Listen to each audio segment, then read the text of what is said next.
তো বন্ধুরা নমস্কার। আজ লক্ষ্মীর কিচেনে বানাবো আলু দিয়ে মাছের পকোড়া করে পালং শাকের একটি দারুণ রেসিপি করব। তোমরা আমার পাশে থেকো বন্ধুরা, দেখতে থাকো। আমি আমার মতন করেই বানাবো। তো পালং শাকও কেটে নেব, আলুও কেটে নিয়েছি। দেখুন আলু কেটে আমি বয়েলের জন্য কুকারে দিয়ে দিয়েছি। দিয়ে দেব জল, দিয়ে দিচ্ছি পরিমাণ মতো নুন। ঢাকনাটা লাগিয়ে আমি বয়েল করার জন্য গ্যাসে জ্বালিয়ে নিচ্ছি। গ্যাসের মধ্যে বসিয়ে দেব। এদিকে আলু বসিয়ে দিয়েছি বয়েলের জন্য।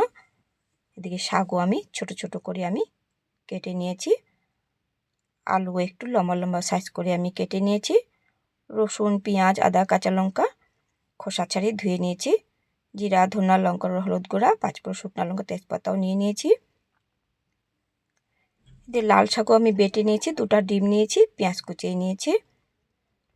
আদা, রসুন, পেঁয়াজ, কাঁচা লঙ্কা সব একসাথে আমি বেটে নিয়েছি। আলু বয়েল হয়ে গেছে, বয়েল বসিয়েছিলাম সেটা। তো মাছ ভাজবো, তার জন্য আমি সর্ষের তেল দিয়ে দিয়েছি। সামান্য একটু নুন দিয়ে দিয়েছি। এখন মাছ ভেজে নেব।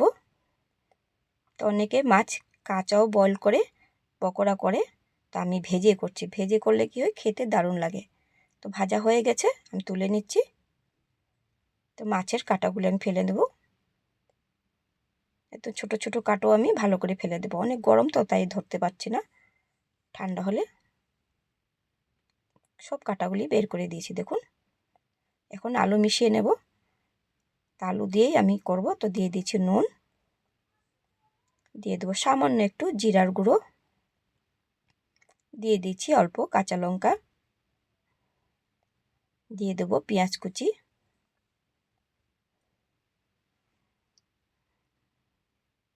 দিয়ে দেবো সামান্য একটু চিনি, দিয়ে দেবো একটু লঙ্কার গুঁড়া, দিয়ে দিচ্ছি হলুদ, দিয়ে ভালো করে মেখে নেব। তো আলুগুলি ভেঙে নিচ্ছি। তো অনেক বয়েল হয়ে গেছে, একসাথে মাখিয়ে নেব। তো মাখানো হয়েছে, ডিমের কুসুমগুলো দিয়ে দিয়েছি। তো দুটো কুসুম নিয়েছি, একটু বেসন দিয়েছি যাতে একটু শক্ত শক্ত হয়, ঢিলা ঢিলা হবে না, তার জন্য একটু বেসন দিয়ে দিয়েছি। ভালো করে চটকে নেব। তো দেখুন আমি মাখানো হয়ে গেছে। এখন আমি ভেজে নেব। তো অল্প অল্প করে দিয়ে দিয়ে যেভাবে বড়া বানাই সেভাবে বানাচ্ছি। তো বড়া করেই করছি না রেসিপিটা, তার জন্য বড়া করে নিচ্ছি। তো উল্টে পাল্টে ভাজা হয়েছে, তুলে নিচ্ছি। যেমন এইভাবে করে সবগুলি ভেজে নিয়েছি। তো সেই তেলে দিয়ে দেবো পাঁচফোড়ন, দিয়ে দেবো শুকনো লঙ্কা, তেজপাতা দিয়ে একটু ফোড়নটাকে ভেজে নিচ্ছি। তো ভাজা হয়েছে, দিয়ে দিচ্ছি আলু। আলুটা একটু লালচে লালচে ভেজে নিয়েছি। দিয়ে দিয়েছি পেঁয়াজ বাটা, দিয়ে দেব আদা বাটা, দিয়ে দিয়েছি রসুন বাটা, দিয়ে ভালো করে ভেজে নেব। আদা, রসুন, পেঁয়াজ একসাথে ভাজা ভাজা হয়ে গেলে গন্ধটা খুব সুন্দর বের হয়। তো দিয়ে দিয়েছি অল্প পেঁয়াজ কুচি ছিল, সেটাও দিয়ে দিয়েছি। মশলা দিয়ে দিয়েছি জিরা, ধনা, লঙ্কা, হলুদ গুঁড়া দিয়ে ভালো করে মশলাটা ভেজে নিয়েছি। অল্প জল দিয়েছি, তো শুকনো কড়াই ভাজা ভাজা হলে তার জন্য। দিয়ে দেব লাল শাক পেস্ট করা, দিয়ে ভালো করে আমি ভেজে নিচ্ছি। তো সামান্য একটু চিনি দিয়ে দিয়েছি, আবারও একটু নেড়ে নিচ্ছি। ভাজা ভাজা হয়েছে, দিয়ে দিয়েছি জল, দিয়ে ঢাকা দিয়ে দিয়েছি। জল ফুটে গেছে, আলু সিদ্ধ হয়ে গেছে। এখন দিয়ে দেব বড়াগুলো। তো সবজি আর বেশি টাইম লাগবে না, দিয়ে দিচ্ছি গরম মশলা, দিয়ে দিচ্ছি কাস্তুরি মেথি।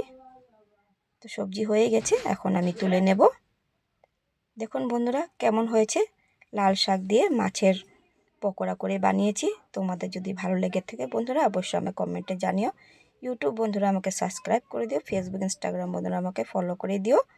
তো বন্ধুরা তোমরা এত সুন্দর সুন্দর কমেন্ট করো, তো তোমাদেরকে অসংখ্য ধন্যবাদ বন্ধুরা। ঠিক আছে বন্ধুরা, এতখানি রইলো। Bye bye, tata.